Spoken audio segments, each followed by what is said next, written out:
Yeah, so Tell us as about that. the winner of the millwright category, I was the Skills BC competitor for industrial mechanics going into the Again, next level. male, female, both. Both again. Okay. Yeah. And so we went to Quebec next, Where?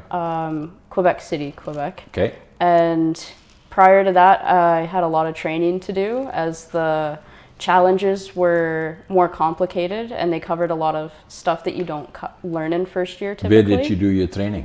Everything was done at the College of New Caledonia. So Here in town, or yeah.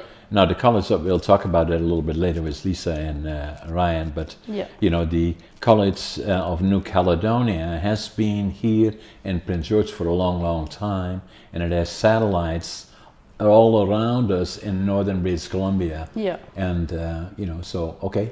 Yeah, so I did all of like my actual schooling here, and then all of my training I had to come in after because my program had already finished. So I was coming in on my own time, and the tool crib attendants in the shop helped supervise me, and Ryan came in and helped give me instruction on what to work on. And so I had to learn how to disassemble and reassemble gearboxes, centrifugal pumps. Hello, I'm John Brink, and we are podcasting On the Brink from downtown Prince George, British Columbia, Canada. And for all those people watching us from around the world, saying, okay, we know where Vancouver is in Canada, where Canada and British Columbia, where are you in Prince George? Well, we are about 500 miles or 800 kilometers north of Vancouver in central British Columbia. Absolute fabulous place. The city is Prince George, and it's exactly half in the middle, north to south, east to west, in the middle of British Columbia, and an area that is beautiful, lots of lakes, lots of wildlife, lots of emerging industries, lots of training is going on here. University of Northern British Columbia, College of New Caledonia, and today we have special guests, and we will be talking about trades, and in particular women in trades. And for that reason we have one young lady, Annabelle La Londe, and Lisa Scott, and also on the sidelines is Ryan, who is also a trainer, a teacher at the College of New Caledonia. So discussion mainly with Annabelle and Lisa. So Annabelle, you studied trades, millwrighting in particular, Yeah. which is usually looked at as mainly male-oriented. It is, yes. It's Pretty much. It can be quite physical, so I'm quite a small person, so sometimes there can be challenges with that, but there's a lot of really technical stuff in millwrighting that size doesn't really play a factor in, and there's always a way to work around how to move things and lift things, even if you are a smaller person. So Yeah, even some of the males are small, Yeah. but by and large, yeah, I would kind of connect that in a way to predominantly male for no particular reason other than the ones that you pointed out already. I wonder why it is that that we are not focusing more on females in trades, not only as millwrighting, but right across the just board. in general, yeah. Yeah, and so let's just talk about you in particular. What got you involved? Why didn't you do the other things your other girlfriends did? And so. Well, originally I had initially planned to do nursing, and COVID had hit, and I decided to not. And in the year that I was working, I got offered an opportunity to go work as a laborer in the trades, and so I did really well with that, and I started working alongside a variety of different tradespeople, and the millwrighting really spoke out to me. There's a lot of problem solving that comes along with that, and so just being on jobs as a helper and a laborer, I was able to offer input in certain situations, and it was recommended to me that I should give it a try. And so after a couple years of working, I hadn't been offered an apprenticeship anywhere.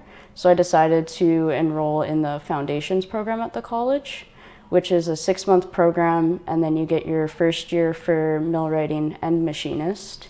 And then you get a certain number of hours banked with your Skilled Trades BC, and it gives you that extra hands-on experience. So when you go to employers looking for an apprenticeship, at least they know you have had some experience already. Right. And so towards the end of my program, I approached my instructor about the national skills competition. And so we got started on the process for the BC Provincial competition. Who was your instructor? Ryan Ryer. What's his name? Ryan Ryer. Ryan Ryer? Yeah. He's sitting here, right? Yes. Yeah. Okay. So he's an instructor. He is actually a certified millwright, right? And Yes. He's heading up in particular, the millwrighting area. So he got you involved in that. Now, if you look at the class that you were involved in, was it mainly males? All males? Other than you being the only female? No, there was actually 5 girls in my class, which Wow. was 1/3 of us. Wow. So that's quite a large number for any trades class, let alone the millwrighting. I would say. Yeah, so it was nice because there was a good group of us, and we had a really good group of people in general. Like, there was no issues with the guys or anything like Right. that, but it was nice to have other girls alongside you. You didn't feel alone that way. So. Are we discovering a trend here of some sort? I Or think is so. it coincidental, or are we moving into a new direction? I think a lot of barriers are being broken, and a lot of people are seeing there's other people like me getting into the trades and doing those positions, and there's less of a guys should do this and girls should do that now. So it definitely, like, I felt more comfortable trying to go into a field that's more male dominated.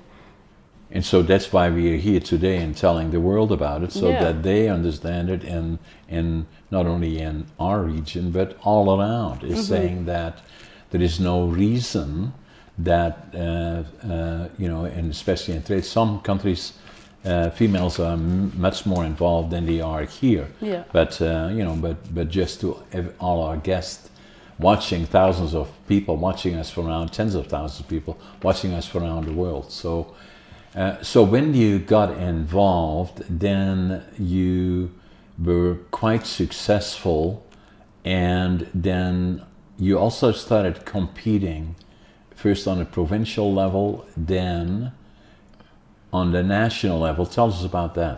Yeah, so we got me registered for the provincial competition, and Which is what? so it's held at the TradeX Center in Abbotsford every year, and it's And especially in your trade, or it's a variety. So it's called the Skills Canada competitions, okay. and there was just over 50 categories at the competition I went Okay. to. So I competed specifically in the industrial mechanic For females area. only, or male? Nope, girls and guys compete Very together. important, right? Yeah. So okay. And so I was the only girl that was competing at Okay. that level, and both of my competitors were third years, and I was going in as just a foundation student. Okay, how did we do? I did very well. I got gold. So Hey guys. I wasn't expecting it going in. I definitely wanted to go and get experience and practice so that I could go back the next year and I was compete. going, I want to win. Well, obviously I wanted to win, but I was very happy, very impressed with it. So Good. What happened next then? So what then, did that qualify you for the nationals? yeah, so Tell us as about the winner of the millwright category, I was the Skills BC competitor for industrial mechanics going Again? into the next level. Male, female, both? Both again. Okay. Yeah. And so we went to Quebec next, Where? Quebec City, Quebec. Okay. And prior to that, I had a lot of training to do, as the challenges were more complicated and they covered a lot of stuff that you don't learn in first year typically. Where did you do your training? Everything was done at the College of New Caledonia. So Here in town, or Yeah. Now the college, we'll talk about that a little bit later with Lisa and Ryan, but Yeah. you know, the College of New Caledonia has been here in Prince George for a long, long time, and it has satellites all around us in northern British Columbia. Yeah. And you know, so okay. Yeah, so I did all of like my actual schooling here, and then all of my training I had to come in after because my program had already finished. So I was coming in on my own time, and the tool crib attendants in the shop helped supervise me, and Ryan came in and helped give me instruction on what to work on. And so I had to learn how to disassemble and reassemble gearboxes, centrifugal pumps. But okay, so that's technical. Okay, Yeah. we'll talk about that a little. This is just not something. Hey, find me a gearbox. Oh, where's the gearbox? Oh, this one. No. Yeah. So tell us a little bit about that part. You knew in advance when you go to the competition. Yeah. Those are the areas that you will be asked Yeah. about it. So you said gearbox. What is a gearbox?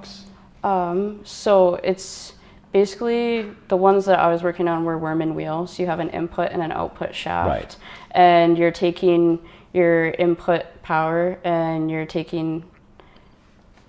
gaining torque out of it. So you have a reduction of speed and you get more torque or power out of it. So if I'm in a mill and a lumber mill, and then I say what kind of speed do I need, then on the basis of that I select a gearbox that has different gears in it that give me ratio. from input to the output a different ratio. So it goes either faster or not so fast. It's all adjusted to the speed that is required for productivity. Yeah. Right, that's what gearbox. And then the other one is?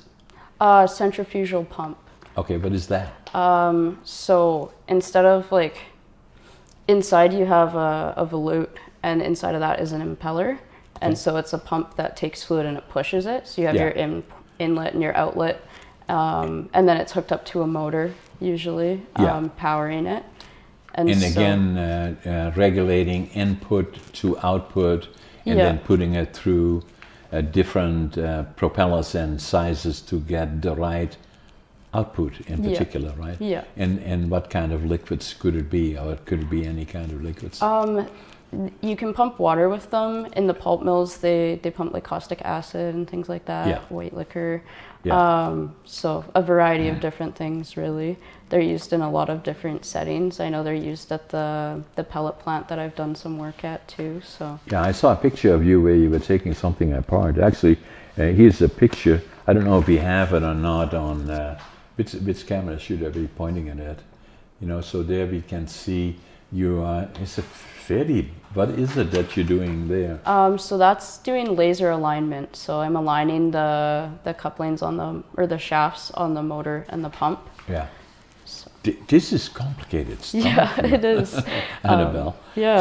So here you are competing, I presume. Yes, here? that was at the provincial competition. At the provincial. Yeah. And then I saw another one of you. Okay, let's go back to Quebec City and seeing there. How many people were in the competition? So at that level, there was 8 people competing against me, and then we also had the Team Canada World Skills competitor. Wow. And then competitors from the Netherlands, Taipan, and Brazil, also training for their World Skills competition in France. Wow. So they did all of the same challenges as us. So one thing we heard is the challenges might have been a little bit more elevated this year because they were practicing. So it was definitely a tough competition there. How did we do? I got 4th overall there. 4th? So yes. Against how many? 8. How many women? One other girl. One other girl. Yeah. How did she do? I'm scared. I'm not sure how she placed. I don't know. So. Anyway, so I see you standing here. Yes. So who are the other guys? I can't remember their names, but they were other millwright competitors from the provincial competition. So it was quite an environment, right, to be in. So what an example for you, and what an inspiration to, go being recognized, and especially for the College of New Caledonia. Yeah. and you know, to be recognized on a provincial level and then on a national level, and that makes the case, just like you said, you are not muscular or don't need to be, because a lot of it is technical and Very understanding technical, yeah. the whole concept of millwrighting and machines and how do you interact with whatever you need to get. And obviously it's also compliments to the College of New Caledonia, to Ryan and Lisa, and as part of your team. And so the College of New Caledonia, so FD got a special building for this? So the millwright program's in the Can 4 Tech building. Oh, I was not looking for that one. Actually. But so there give me is- another one. Our main office is in the John Brink building. Oh my God. That's Yes. so, thanks. Yeah, I'm just being funny. Canfor, we're good friends with Canfor. We love all the people that are helping and investing. And I believe it was about maybe close to 30 years ago that I've always been quite involved in particular trades. Reason that I got involved in it so much is that I was trained as a furniture maker, and I've been most of my life very hands-on and been managing lumber mills and being superintendent. I was a lumber pile, a cleanup man, mill foreman, mill manager, managed the mill, and when I was 27, came from Holland, was only here for 2 years and managed the mill, a small mill already in, of all places, Watson Lake, Yukon. Oh wow. Yeah, gets very cold there. Yeah. Especially for a guy coming from Holland. Yeah. You know, so the coldest I've seen it was 62 below. Yeah. I And went up to the Yukon for you work been there? one time. Yeah. Yeah. I went up just near Mayo. Man, Yeah. beautiful area. Yeah, gorgeous actually, area. really, if you think about it, you know. So, but difficult place to operate. So, if you have a sawmill in Watson Lake, Yukon, you better figure out as to how can you mechanically keep the mill going, and that is not just run down to the store and get this, that, or the other thing. No, we virtually had to put ball bearings back together. You know, virtually. You know, but if you had a problem, we better solve it. You know, so it was a good experience.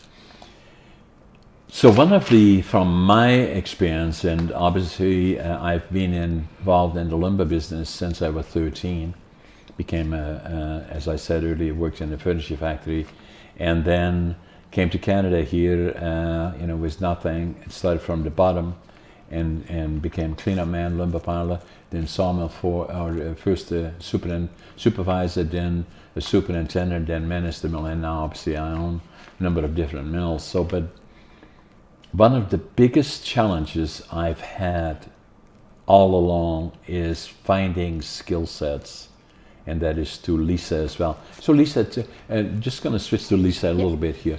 Tell us a little bit about you. You involved with the College of New Caledonia, have been for 4 years now. 4 years now? Yeah. And what do you do there? I sit on the board of governance for that. So I'm an electrician by trade. Yeah. So I bring that lens to the board, Right. industry-wise. And obviously being at the college, former student as well. I did all my levels at CNC as well. And that's, I'm scared to ask you what building you... I finally got to move to the Brinks building. We were down on Ogilvy there, and it was really nice to be out of that, to come over to such a great facility, for sure. So what brought you to become an electrician? For same reasons as Annabelle did? Or? Well, it was one of those jobs that you kind of accidentally walk into. Because there's not all that many women involved in No. that trade? Especially- Electrical, there is now more coming in. So it was about 22 years ago when I first started in industry. And I had a job doing confined space, hole watch. So what did you call it? Hole watch for confined space at one of the pulp mills. Okay. And I had met a woman welder. Okay. And so everyone had told me about the trades and the opportunities and the money that could be made there. And then by chance, I met a woman welder, the only one I had met the entire 3 weeks that I was working there for. And I finished that job. I had never made such good money in my life. I went from, waitressing. And you love the job, right? And so I went straight to the college to say, I want to be a welder. Exactly. And looking back, I'm really fortunate. The counselor that I had saw at the College of New Caledonia encouraged me to look at a lot of different trades.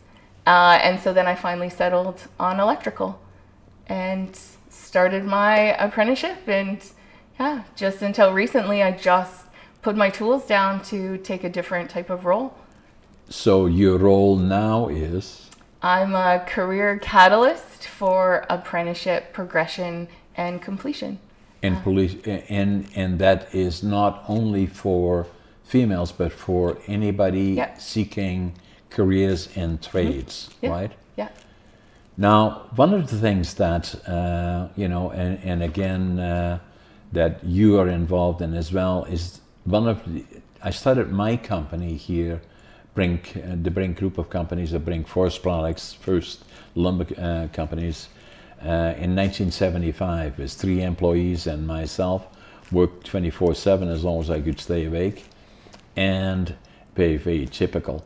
One of the main challenges I've had, and I do a lot of presenting to students in different, including the College of New Caledonia, UNBC, and all the other kinds of things. Usually what I talk about is that the biggest single problems I had is finding skill sets for my operations. Still today, we have the same problem. And then not only in the skill sets, but also in management. And usually what I say is, if I make presentations, the biggest problem I have finding people that I can pay $120,000 a year. And then everybody said, oh, I'll take that, No, that's not the point. Do you have the skill sets? That's the key. And so that is still one of the main problems we still continue to have today. And although I've been always very involved in it, both in UNBC, and the College of New Caledonia, to increase access to trades and create skill sets, both female and male, First Nations, and all the other people that are not as much contributing or participating now to have that opportunity. And I believe the college has done a good job, very good job actually, but we have to go beyond that. I want to, have been involved for the last 6, 7, 8 years in creating a center of what I call excellence that is similar in a way than BCIT. BCIT has about 40,000 students, I believe, and I like BCIT. They do a great job. I've done several presentations there. Last time I was down there in Burnaby, and I go to BCIT and trying to find a building, and I'm standing in the middle of it, and my God, it's all buildings in all places. I can't even find when I have to do the presentation. Anyway, and then fairly recently, I think in the last year, the government made a commitment of another $250 million or so for further additions, which is fine. But what I'm saying, let's invest it here, because 80% of the GDP, the gross national product from British Columbia, comes from northern British Columbia. And here is the opportunities for creating jobs and attracting capital for investment, not only in forest, and forest is not so good right now, but in other natural resources that we have here. And what I said when I made the commitment to the building of CNC, the now called, and I'm very proud of that, being the John A. Brink Trades and Technology Center, is that the deterrent for investment by companies and entrepreneurs to come into northern British Columbia is not access to fiber or other resources. It's not location. We have the best location of anybody in the world to the US market, China and Europe. Not access to rail, air or road. We have all of that. It is not even capital in a way accessible, but the reason that investments do not happen by capital, access to a skilled workforce, is the greatest single most difficult time for people to attract people to invest. We have done a great job in Northern British Columbia in terms of infrastructure. Prince George, good examples. All the things all around us. UNBC is good, College of New Caledonia, but we have to go beyond that. And in fact, I've committed $1 million towards the Center of Excellence. I was the first one to do that, but I haven't had much following by the rest of the industry or people that want to invest or government, and we have to do that together, no different than what we did with UNBC. We need the Center of Excellence and to create those skill sets, but not only in millwrighting and electrician, but also in management. Like in supervision and general management of operations is very, very important, and I believe that hopefully will become the next phase. Any comments on that, Lisa, from your perspective? Well, when we talk about, the workforce and stuff, there is still a lot of challenges that, folks from, equity-seeking groups looking to try to get those, first steps into those places where there's still a lot of people that won't include their first name to make sure that their resume is as gender neutral as possible. Right. Just to make sure that resume gets to that place where it needs to be to even be looked at. Right. Where a lot of the times, a resume won't even make it where it's supposed to be just because of the name on somebody's resume. So why would that be? There is still a lot of different bias, sometimes it's unconscious bias that, people don't even realize that they're still looking at. Out of even, just talking about some of the classes that have finished, at CNC, there's still a lot of the girls that are still trying to find an apprenticeship out of that. Yeah. Even, not to throw Annabelle under the spot, but, winning gold at that provincial level still couldn't secure her an apprenticeship. Yeah. You would think that type of, especially being a foundation student, which is unheard of. Foundation students rarely ever even get the opportunity to compete. I think BCIT is a minimum of a third-year apprentice before second or third year before they're even allowed to try to compete for that. And so to have some of, obviously, and we've had another student out of Quesnel, out of the millwright that has won gold, won at nationals, and then went to compete in worlds as well. So we have this amazing, the college is really producing some really great tradespeople, yet there's still a lot of those barriers of getting those apprenticeships, getting those first starts into industry. That's why we are here today. Yeah. To say why, and why not, right? So, and so the point that I'm making is that publicly it's to become more known. That's why we have Annabelle here and you, because, a long time ago, you went already through the same process, becoming an electrician, not because financially it's the right way to go, but you love to do what you're doing.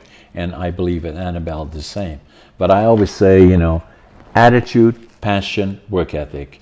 That attitude is, that is critical for people, especially in management, but in all things. I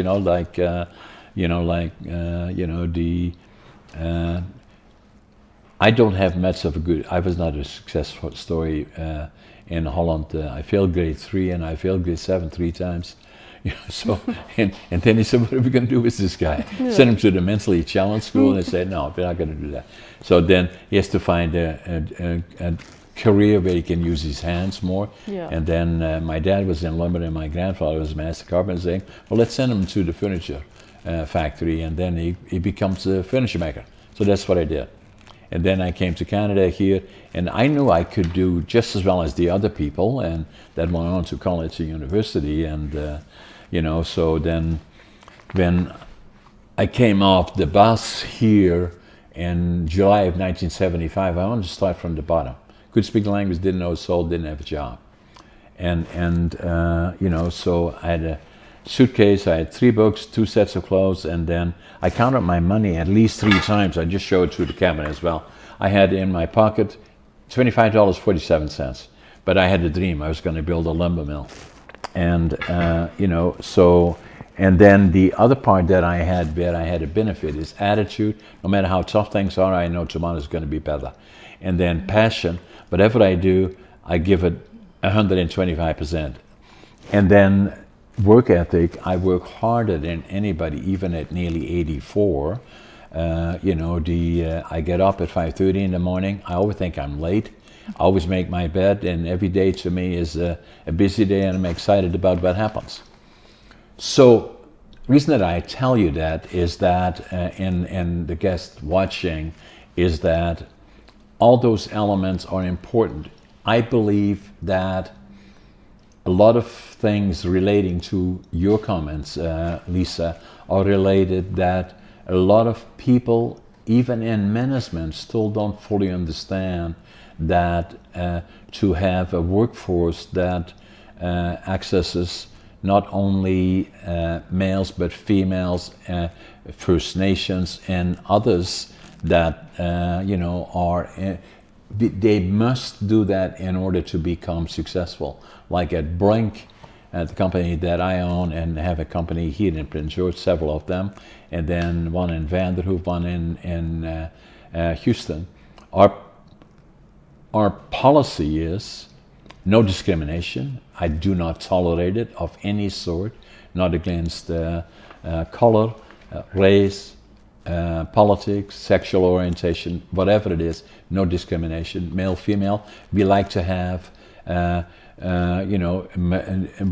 1/3, 1/3, minorities, female, male, as a makeup of our operations. We have not been able to do that in all of them, but that's always the objective. So, with the shortage in particular of finding skill sets, but not only as millwrights, but also in management, in operations like supervision, coordinators, quality control, on and on and on, that are not necessarily, even in millwrighting from our perspective, it's not oriented. It's not written for the HR department. They must be male or female. That doesn't state that at all. We're trying to get the best possible individuals. So the key that the point that I'm trying to make is the reason that you are here, celebrating what you've done, but also be an example to others. Mm-hmm. That the opportunities are there, that companies that they will become more knowledgeable about it. Podcasts like ours help that process. Yeah. The college will become more vocal about it. Anytime that I speak at any topics, I speak about these issues, access to a skilled workforce, and access to the people that have good attitudes, passion, work ethic, and the opportunities that exist. And so that, coming back then to Lisa, is that I believe the college, and I know the president well, and have known many of the other presidents in the board, are being very proactive, and I see more involvement, more students, First Nations, becoming involved, which is something that I believe is extremely important. And then more male and females, and then there are things, just kind of bringing back to another issue that indirectly, I was not very good academically, but I didn't have to go to the mental school, fortunately. But what I found out much later, after I was here for 32 years, I wanted into the store, I picked up a book, and the book's title was Driven to Distraction. And it was a book about ADHD.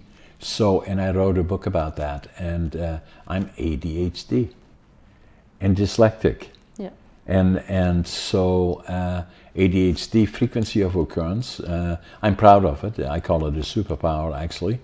And this, all the things that I'm doing is that they say, how do you do all this stuff? You know, podcasts, you write books, and you manage 10 companies, and this, that, and I say it's ADHD that allows me to do that. This ADHD was important to me because when I read the book in January 1997, it still had stigma attached to it. I wrote in the book in Dutch. Now I finally know who I am. The challenge for me was learning in the traditional way, so that a lot of times I'd be sitting in the class, and if somebody would ask me 10 minutes after I left the class what was it all about, I wouldn't have a clue. I lived in a different world. And so it's being more and more recognized, you know, that frequency of occurrence probably is between 25 and 30%. The point that I'm making is that even in the traditional training that we see in education, more of that is being recognized, not only as ADHD, you know, and there's several books about that, frequency of occurrence probably between 25 and 30%, but it also, the traditional learning, teaching affects people that are affected by trauma, or a number of other things. Usually people with ADHD have a number of secondary issues that they're dealing with, dyslexic, yeah, for me, but it didn't stop me from learning.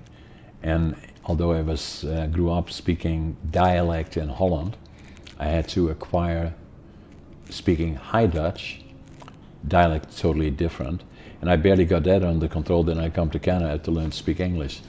So I did well eventually, you know, and then became a writer. So, and again, the point is that we have to look at the whole learning, teaching models as I see now, not only as it relates to what I'm telling you guys about, is that for the 50 years that I had my company, every single day for us it is a challenge finding the skill sets, not to grow, not to find markets, or not to find even fiber for us, find the skill sets. Where do I find them?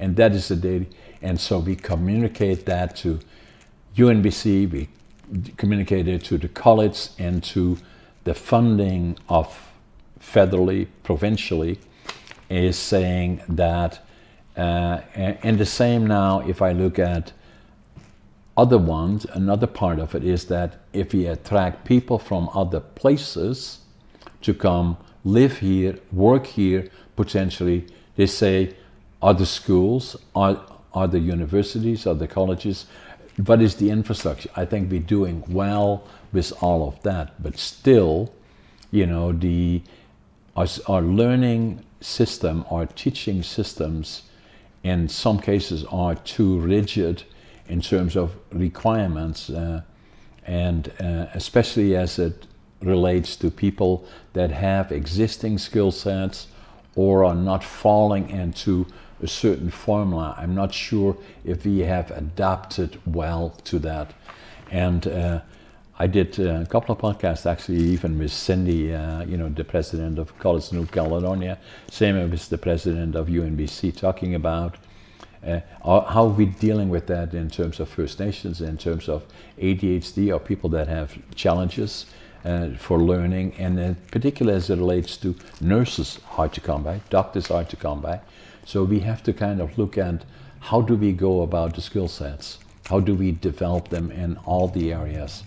And especially for organizations like UNBC, College of New Caledonia, and as we go forward and for industry attracting capital, ultimately we must have manufacturing facilities that pay taxes and revenues that then benefit us to pay for all the other things that we do.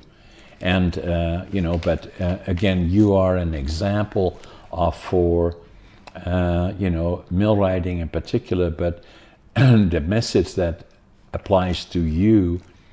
If you can be doing well on the millwrighting side, there is nothing that I can think of, including Lisa, in terms of being an electrician, that male, female makes no difference in terms of learning the skill sets.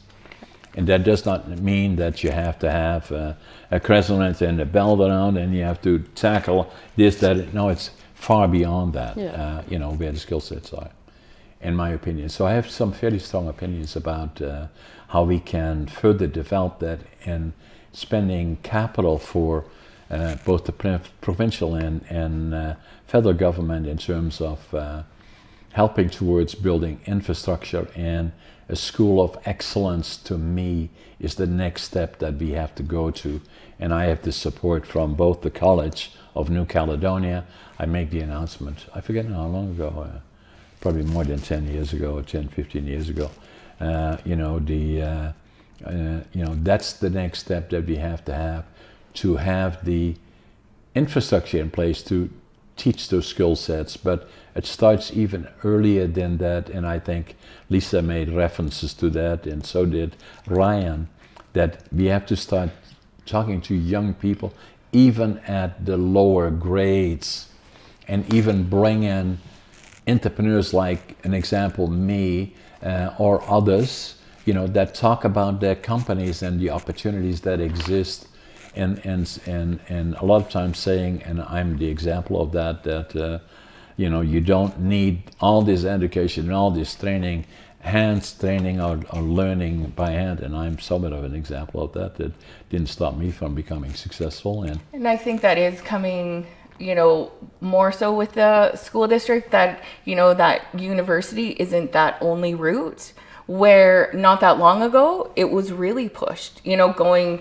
to university, to get that degree, to become something where the trades kind of seemed like that secondary alternative. Yeah. And so there is that shift coming. It's still really slow, but it is still coming, where, and then talking to those young people too, where, those jobs have no genders. No. It doesn't matter what it is. No. But if you're not getting some of that reassurance, from the schools, when you have young people looking at these different options, you still have people that are steering these young people completely away from industry, saying, no, you're too smart, you should be going to university. That was something I got quite a bit when I was in high school. And the misunderstanding there, in my opinion, is that I grew up in Holland, right? So and I love Canada, so it's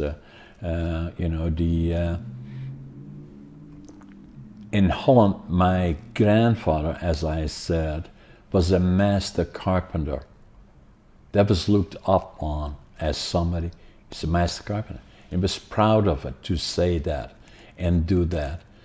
So there here, the understanding is still somewhat that it is looked down on, but it isn't, by the people that know it is something to be proud of, and saying, okay, I'm proud to say, as I said, I'm proud of the fact I'm a furniture maker.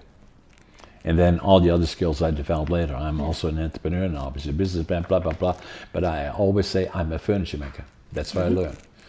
At 13, I always remember, I was not very good in school, and the reason was ADHD, bit of a disaster, dyslexic on top of it. And then, all the kids I still remember, all the kids that run in my class were getting off for a month, not 2 months like here, but for a month for summer holidays. Not for me. I came home on Friday, and my dad said, okay, what happened? And I said,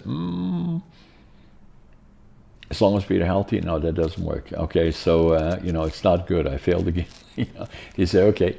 So on a Sunday, my dad had a friend that had a clothing store.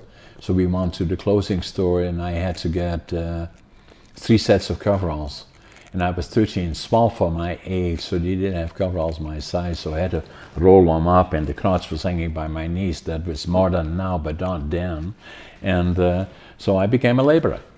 I'm proud of that today, but then it was kind of looked down on all the people that went to college in North Carolina. They'd say, they're no longer my friends because I was a laborer. And But on the other hand, though, that once you reach the level of being, like in my case, worked in a furniture factory, at nights went to the night school, became a furniture maker. Now I could say I'm a furniture maker. And the pride, and I think that is still changing here, and to have the pride in what they are doing. And that's why it starts, in my opinion, in the lower grades even, is saying, and what I then say is the reason that I'm blowing my own horn successful today is because of that. And why I could do things that others couldn't, like running a lumber mill in Watson Lake, Yukon, of all places. I did it for 5 years, and I was only here for 2 years. I came in July 1965, I became general manager of Watson Lake Lumber. 2 years later, I could barely speak the language, but I was good with my hands and I knew how to do it. So that is not the beginning of becoming a laborer, no. It's developing the skill sets of understanding your operations. Today, Brink Forest Products, and then the other companies around it, the Brink Group, we employ close to 400 people normally. We don't cut a single tree, but we do value-added manufacturing. I brought to Canada already in 1965 finger jointing, where we could take shorter pieces of lumber and glue them together. Yeah. Was that something that you wanted to do? No, I had to find a niche that other people didn't do and couldn't do, and developed it from there. And we are still growing, we're still operating, and we still have a successful company. Why? Because the skill sets that I developed from the time I was 13, and then and then all the other things I do. I say for those people that have ADHD, it's a superpower that has helped me to focus on certain areas. So that being said, Lisa, and we have Ryan here as well. So Ryan is the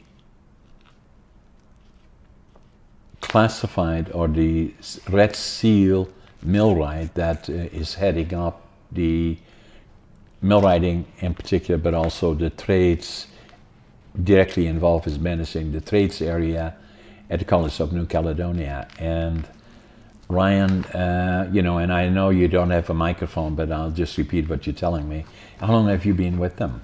2 years now. 2 years now, and so again, it is all in the evolving, and that again is critical for the College of New Caledonia, to have people like Ryan and Lisa that have that skill sets, in their past, and then to have individuals like you, Annabelle, that have excelled, and not only on a local level, but on a provincial and a federal level, and showing that, and hopefully from my presentation here, and you being here together with Lisa and Ryan, that there is huge opportunity for those that seek trades, whatever that may be, as a direction, and all the way from millwrighting, being an electrician, all of those things, or a carpenter, or a you name it, nothing is not impossible. If you go to Brink today, if we would go there and we just kind of stand back at Brink and look at that operation, our superintendent of our yard, managing all our yards here in Prince George, that is probably 20 forklift trucks, got something like that. We load cars, we manage volumes of wood coming in that are managed into different areas. We are producing. Once it is produced, it is all around that is activity. The whole process managed by a lady. She's by far the best forklift truck driver that we have. She has been with me for how long you think would she have been with me? And it's a bit of a trick question in a way. I think she started when, I kind of think she has been with us for probably 42, 43 years. Oh, wow. Oh, wow.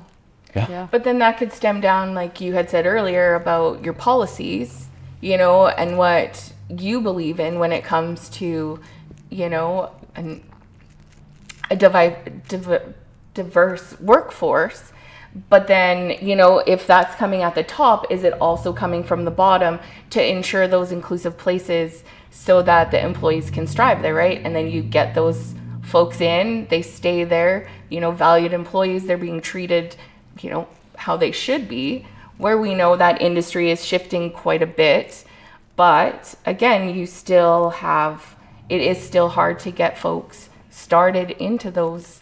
And that's a good areas. point, Lisa, and that's why we are here, right? Yeah. And having this discussion, that if, as corporately and personally, I'm the sole owner of the Brink group of companies, so for me it's easy to, you know, to lay out policies that I believe in, and that we do not pay females less than males. We don't. That simply does not happen. It's based on skill sets. We don't, because politically it's the right thing to do, saying, well, you know, what should we do? Should we hire one of these or one of those, or whatever that may, those or them may be? No, we hire on the basis of qualification. We do not ask the question as to what their preference or what their lifestyle is, whatever politically, sexual orientation, all male, female, and if they came from another country, if they have an accent or have difficulty speaking the language, none of that. We simply put it on the basis of qualifications. And I believe that although a lot of companies have the same problem as we have, but they have not culturally accepted that's what we do.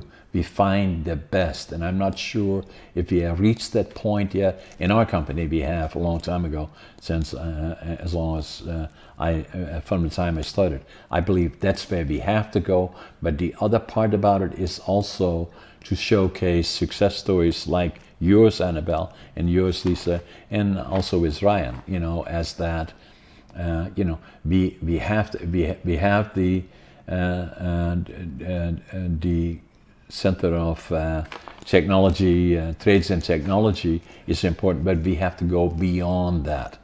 And then the other part is not only in terms of infrastructure, but also in training, that be proud of who you are.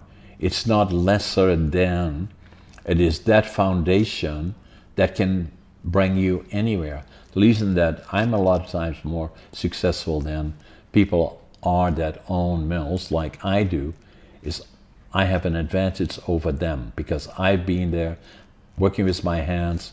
My backend has been for, you know, so I'm 83 right now. In November I'll be 84. So I spent 70 years in the lumber industry being trained as a furniture maker. And I've seen it all and done it all. And that's my advantage over a lot of other people. So for those people that are thinking about trades, it's not stepping back or doing something that does not give you the opportunity. It's precisely that makes you successful. And at the end of the day, it's all about attitude, passion, work ethic. And that's why I wrote the other book about it. A lot of times, just have to show you my books, is that a lot of times I go some places and then I go to university or college and saying, what are you going to do for a career? I say, I don't know. I said, well, it's important that you know, because then you can spend a lot of your life doing things that, you know, that is so many people. I heard on a US channel, I think, they said in the United States, I think Canada is the same, 75% of the people that work don't like their jobs. And 70% of the 75% are looking for another job. And then, so what I say to young people, if if you're considering that I'm doing whatever I'm doing, but I'm kind of thinking about this. If you want to be a truck driver, talk to a truck driver. If you want to be, they love to talk to you about saying, what is this all about? You want to be a contractor, talk to a contractor. You want to be a carpenter, talk to a carpenter. You want to be a furniture maker, talk to a furniture maker. If you want to be a CEO, talk to a CEO. Or you want to be an entrepreneur of some sort, you know, interact with them. Or you want to be a lawyer, or you want to be a doc, talk to them, or a nurse. And so then I thought I'd write a book about it. Is finding your passion, living the dream. I'm going to give you copies of my books actually, and I sign them. You know, so and the point is that, okay, John, after 70 years of leaving school, and you know, it was ADHD. A lot of people said to me, "Does it still bother you today that you left school at 13, grade 7?" I said, "Yeah, it does. It really does. You know." It was ADHD, yeah, it does. I should have left earlier. So, it's kind of funny actually, tongue in cheek. But I did, so the whole point is that after nearly 70 years of in the workforce, do you still living the dream? I do, even still today. So, Ryan, any comments that you have of our discussion so far? I will just repeat. I know you have no microphone, so I will just repeat what you say. I think you hit on a lot of the good things about skill sets, and I think being in trades gives you a whole bunch of skills that you don't get elsewhere. Troubleshooting and dealing with situations. Why don't you come in and sit down for a second? You know, and if you have no microphone, just speak up a little bit, and we can hear you. You know, so. Thank you. Well, I think being in trades gives you a lot of other skills. Right. You know, working on the job, working with people, troubleshooting, you gain a lot of life skills, a lot of soft skills that you don't get in other environments. Exactly. So then you have those skill sets, and I've been in trades right since high school. I've been a tradesperson, I've been an employer, I've been a contractor. You can teach people to do the job. And like you say, some of the biggest skills that you probably look for as an employer are the basic skills. Is somebody teachable? Does somebody show up on time? Do they have passion? Right? So those are the skills you're looking for. Attitude. Exactly. And you can teach the rest of it. Exactly. And so those are the big skills that I feel trades give a lot of people. Yeah. And that's what I'm always saying, is that not only that I had 2547, but attitude. My employees made this for me actually and gave it to me. Attitude, critical. Passion, critical. Work ethic is a given, right? So I'm not saying everybody should get up at 5:30, but I do. You know, so but then from there on in, all the other skills, like Ryan said, you know, that if you have that, that's the first thing I look at, is saying, does that person have the right attitude? And then the other part that you said, once you know the trades, you can now teach people. But not only as it applies to millwrighting or being an electrician, but your mind works in terms of solving problems. How do you go about it? Do you understand the process, you know? It's a lot of life skills. Life skills, yeah. And you can apply them as you move out of trades and you move into management. All those skills stay valuable, and you just build on them, right? So they take you further than you are at the time.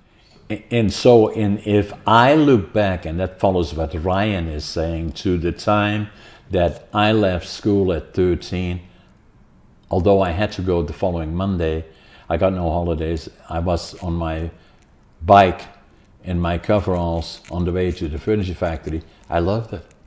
And I did it. And ever since that time, even when I came to Canada, you know, that I knew, I had to prove to me that I was just as smart as the other guys that went on to the other places. And, you know, that I became a cleanup man, and then got promoted to a lumber piler. But I always knew that I would own a sawmill. There was no question if, but when. And because I had the skill sets that other people didn't. Plus, I had attitude, passion, work ethic. And so that kept me in the Yukon for 5 years, managing Watson Lake Lumber. Everybody else went broke with it before and after. And but the reason that I succeeded is partially because of that, and the other one is because of my skill sets. Yep. Any other comments, Ryan? I think you've all said it very well. Yeah. Looking for skill sets, being open to everybody in trades, all people, they all have a place in trades, as long as they have those basic skills and that passion, you can teach them all to do it. And be proud of it, right? Say, I'm a furnace maker. Exactly. Yeah, and be proud of it. Any other comments, Lisa? Just there's a lot of other resources out there for folks with the BC Centre for Women in the Trades. Looking for resources or options to get into the trades and different supports. Yeah. The BC Trade Equity Society as well, another great organization that helps mentor and advocate for folks. The local one here, the Prince Georgian Area Women in Trades and Industry, first Tuesday of every month, we meet at the Legion. So folks that are thinking about getting into the trades, already in the trades. I spoke earlier, Ryan will bring some of his students that are a little hesitant. Yeah, you're getting enough people coming down and listening. Yeah. I don't mind being a speaker there at some point, so if you want to, so I think the key is to, be vocal about it, as you guys have doing and are doing now, and to recognize, obviously, there is a huge opportunity, but not only in the skill sets, but laying the foundation for wherever you want to go. For sure. And breaking down barriers. Yeah. You are. Yeah. Okay, guys, that was an amazing podcast. Very interesting, Annabelle. Congratulations. You are in the beginning here, and then sending the message to everybody around the world. Yeah.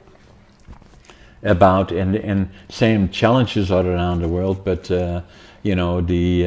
will follow you as you go through it. And Lisa, thank you very much for being part of it, and same with you, Ryan. It was a pleasure to have you.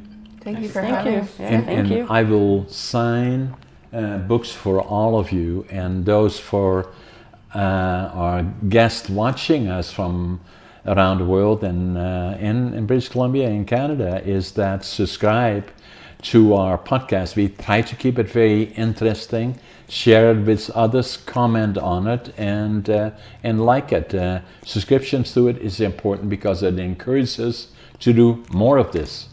Again, thanks for being my guest. Thanks for having me. Thank you. Thanks.